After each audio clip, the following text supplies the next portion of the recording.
ইউনিভার্সিটির আন্ডারে অনার্স কোর্সের ছাত্রছাত্রী আছো, তোমাদের জন্য আজকের ভিডিওটা খুবই গুরুত্বপূর্ণ। তোমরা স্ক্রিনের ওপর একটি নোটিশ দেখতে পাচ্ছ। ক্যালকাটা ইউনিভার্সিটির অফিসিয়াল ওয়েবসাইটে এই নোটিশটা পাবলিশ হয়েছে। নোটিশটা আমি শেষে দেখাবো কিভাবে ডাউনলোড করবে। এবং এই নোটিশের বিষয়বস্তু হচ্ছে, তোমরা যারা 4 বছরের অনার্স কোর্সের ছাত্রছাত্রী আছো, তোমাদের 7 সেমিস্টার এবং 8 সেমিস্টার এই শেষ দুটো সেমিস্টারে কিছু পরিবর্তন আনা হয়েছে। এই নোটিশের বিষয়বস্তুটা ভালো করে বুঝে নাও। প্রথম আলোচনা করব কাদের জন্য এই নোটিশ। যারা 2023-24 শিক্ষাবর্ষে 4 বছরের বিএ বিএসসি অনার্স কোর্সে ভর্তি হয়েছ, তাদের যখন 7 এবং 8 সেমিস্টার আসবে তখন এই নিয়ম কিন্তু কার্যকর হবে। কি বললাম? যারা 2023-24 শিক্ষাবর্ষে ভর্তি হয়েছ এবং যারা তারপরে অ্যাডমিশান নিয়েছো, অর্থাৎ এখন যারা প্রথম সেমিস্টারে পড়ো, তোমাদের তো আর বলার কথাই থাকে না, তোমাদের জন্য এই নিয়ম কিন্তু কার্যকর। এবার মূল পরিবর্তনটা কি? মূল পরিবর্তন হচ্ছে যাদের বিষয়ে প্র্যাকটিক্যাল আছে, তাদের কোর পেপার কেমন হবে তার জন্য বিশ্ববিদ্যালয় দুটি অপশান দিয়েছে।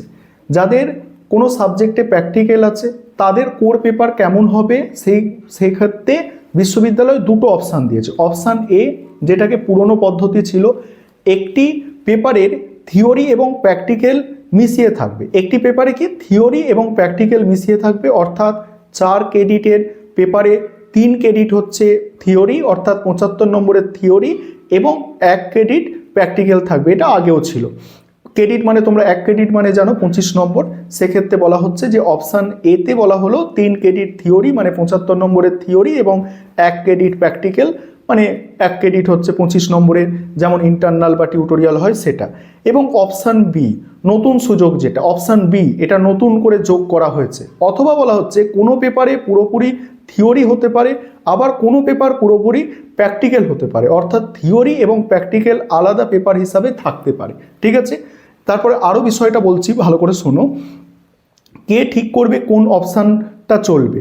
এটা ছাত্রছাত্রীরা ঠিক করবে না, সংশ্লিষ্ট বিষয়ে বোর্ড ঠিক করবে, এবং যে তাদের সাবজেক্টের সিলেবাস অপশানে এ রাখা হবে নাকি বি রাখা হবে, তাই সিলেবাস দেখার জন্য অপেক্ষা করতে হবে।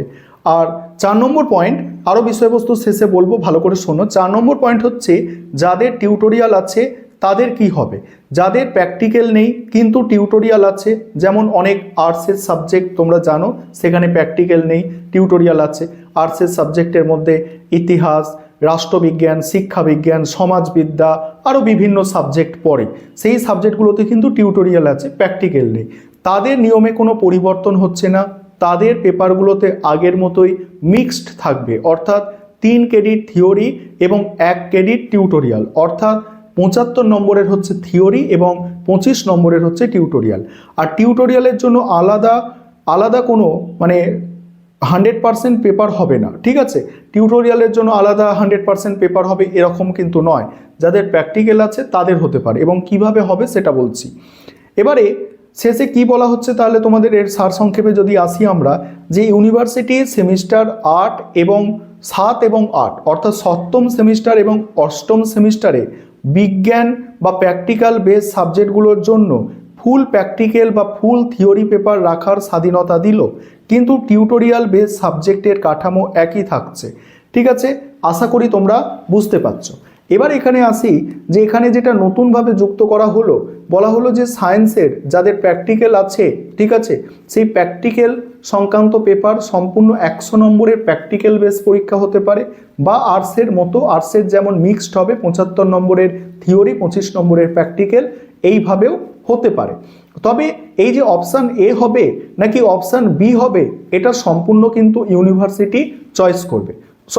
ইউনিভার্সিটি চয়েস করবে না, তোমাদের কলেজ চয়েস করবে, অর্থাৎ কলেজ ঠিক করবে যেটা কি হবে, অর্থাৎ কলেজ কর্তৃপক্ষ অর্থাৎ কলেজের ডিপার্টমেন্ট ঠিক করবে যে অপশান এ নেওয়া হবে নাকি অপশান বি নেওয়া হবে। যেমন তোমাদের আগের যে সিবিসিএস সিলেবাস ছিল, এর আগে যারা পরীক্ষা দিয়েছে সিবিসিএস সিলেবাসে, সেখানে প্রত্যেকটা পেপারের 2টো করে কোড থাকতো। যেমন ডিএসসি যদি এ ধরি, সেখানে ডিএসসি A1 হতো এবং ডিএসসি A2 হতো। কোনো কলেজ ডিএসসি A1 সিলেক্ট করতো এবং কোনো কোনো কলেজ ডিএসসি A2 সিলেক্ট করতো, এরকম করে এসএসসি A1 হতো, A2 হতো, B1 হতো, B2 হতো। তখনও কিন্তু সেটা ছাত্রছাত্রীরা ঠিক করতে পারতো না যে ডিএসসি A1 নেবে নাকি A2 নেবে। তখন কলেজ কর্তৃপক্ষ ঠিক করতো, অর্থাৎ কলেজের ডিপার্টমেন্ট ঠিক করতো। এক্ষেত্রেও তাই, কলেজের ডিপার্টমেন্ট ঠিক করবে। কোনো কলেজে হয়তো পুরোটাই প্র্যাকটিক্যাল হচ্ছে এবং কোনো কলেজে কি হচ্ছে থিওরি এবং প্র্যাকটিক্যাল মিক্সড করে হচ্ছে, বা আবার পুরোপুরি কিন্তু আবার কোনো পেপারে পুরোপুরি থিওরিও হতে পারে। তাহলে অপশান এ এবং বি আরেকবার তোমরা বিষয়টা বুঝে নাও। এবং আরেকটা বিষয় এখানে বলবো যে কারোর যদি 5th সেমিস্টারে সাপ্লি থাকে, 5th সেমিস্টার বা 6th সেমিস্টারে সাপ্লি থাকে, সে 7th সেমিস্টার এবং 8th সেমিস্টার পড়তে পারবে কি না, এই বিষয়টা তোমরা অনেকেই জানতে চাইছো, এই বিষয়টাও বলবো। তবে অপশান এ বি আরেকবার ক্লিয়ার করি। অপশান এ যাদের প্র্যাকটিক্যাল বেস সাবজেক্ট তাদের জন্য এটা, আর্টসের ছাত্রছাত্রীদের জন্য এটা নয়।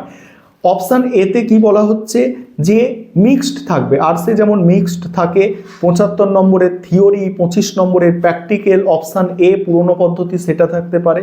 এবং ক্যালকাটা ইউনিভার্সিটি নতুন একটা অপশান দিচ্ছে, নতুন যেটা এখানে যোগ করেছে সেখানে বলছে পুরো 100 নম্বরেরই থিওরি পেপার নিতে পারে এবং কলেজ যদি চায়, এবং পুরো 100 নম্বরেরই প্র্যাকটিক্যাল পেপার নিতে পারে কলেজ যদি চায়। আশা করি বিষয়টা তোমাদের কাছে স্পষ্ট হলো। এবারে আরেকটা বিষয়, তোমাদের অনেকের প্রশ্ন যে আমি যদি 5th সেমিস্টারে সাপ্লি পাই, আমি যদি সাপ্লি ক্লিয়ার করে নিই, তারপরে কি আমি 7th সেমিস্টারে পড়তে পারবো?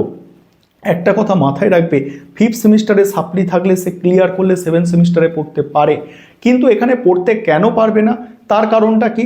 তার কারণ হচ্ছে 5th সেমিস্টারে যে সাপ্লিমেন্টারি পরীক্ষা যখন হবে, তার আগে 7th সেমিস্টারের পরীক্ষা কিন্তু কমপ্লিট হয়ে যাবে। সেই কারণে তোমার 6th সেমিস্টার এবং 5th সেমিস্টারে যদি কারোর সাপ্লি থেকে থাকে, কোনো সিঙ্গেল পেপারেও সাপ্লি থেকে থাকে, তোমরা কিন্তু সাপ্লি ক্লিয়ার করে তবেই 7th সেমিস্টার বা 8th সেমিস্টারে অনার্সের ছাত্রছাত্রীরা পড়তে পারবে। অর্থাৎ 5th সেমিস্টার এবং 6th সেমিস্টারটা তোমাদের কাছে অনেকটা কঠিন, অনেকটা ভাইটাল। এটা আগেও বলেছি যে এই দুটো সেমিস্টারের মধ্যে যদি কোনো পেপার সাপ্লি থেকে থাকে, তোমাদের একটা বছর কিন্তু নষ্ট হতে পারে। তাই এই সেমিস্টারকে, অর্থাৎ 5th সেমিস্টার এবং 6th সেমিস্টারকে হালকাভাবে নিলে হবে না। এই সেমিস্টারে কিন্তু খুব ভালো করে পড়াশোনা করতে হবে অনার্সের ছাত্রছাত্রীদের জন্য। কারণ অনার্সের মেন পরীক্ষা তোমরা বলতে পারো এই 5th সেমিস্টার এবং 6th সেমিস্টার। কারণ 7th সেমিস্টারে তুমি সাপ্লি পেতে পারো, 8th সেমিস্টারে সাপ্লি পেতে পারো, সেটা পরে ক্লিয়ার করতে পারবে। আগের সেমিস্টারেও সাপ্লি পেলে সেটা ক্লিয়ার করা যায়, কিন্তু 5th এবং 6th সেমিস্টারে সাপ্লি পেলে তোমার একটা ইয়ার, অর্থাৎ একটা বছর কিন্তু নষ্ট হয়ে যেতে পারে। এই তথ্যগুলো আজকে তোমাদের সঙ্গে শেয়ার করার ছিল। এবং এই নোটিশটার সত্যতা যাচাই করার জন্য আমি তোমাদের ওয়েবসাইটে কিভাবে এই নোটিশটা তোমরা ডাউনলোড করবে আমি স্ক্রিন রেকর্ডের মাধ্যমে দেখিয়ে দিচ্ছি। এবারে তোমরা অফিসিয়াল নোটিশটা দেখো। অফিসিয়াল নোটিশটা দেখার জন্য তোমাদের গুগলে তোমাদের CU লিখে সার্চ করতে হবে। তারপর আমি যেভাবে নিচের দিকে স্ক্রল করে আসছি এইভাবে নিচের দিকে স্ক্রল করবে।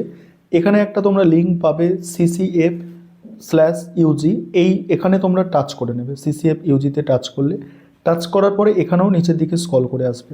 স্ক্রল করে আসার পরে সেখানে 1 নম্বর একটা অপশান পাবে, দেখবে সেখানে লেখা আছে রেগুলেশন। এই রেগুলেশনে তোমরা টাচ করবে। টাচ করার পরে আবার নিচের দিকে স্ক্রল করে আসছো, সেখানে অ্যাডমিশন রেগুলেশন আছে না, এখানে তোমরা টাচ করে নেবে। টাচ করার পরে নিচে স্ক্রল করে যাবে। স্ক্রল করে দেখতে পাবে যে 14/1/2026 14 তারিখে নোটিশটা পাবলিশ করা হয়েছে, অর্থাৎ ইস্যু করা হয়েছে। দেখতে পাচ্ছ, তার বাকিগুলো সব 2025-এর, এটাই নিউ নোটিশ। এবার এখানে দেখো, এইখানে যেখানে আমি মার্কিং করছি, এখানে তোমরা টাচ করবে। টাচ করার সঙ্গে সঙ্গে তোমাদের সামনে এইভাবে অফিসিয়াল নোটিশটা ডাউনলোড হয়ে চলে আসবে, যেখানে যেগুলো বললাম সেগুলো স্পষ্ট করে লেখা আছে। আমি বিষয়টা আরও বিস্তারিতভাবে তোমাদের বলে দিলাম।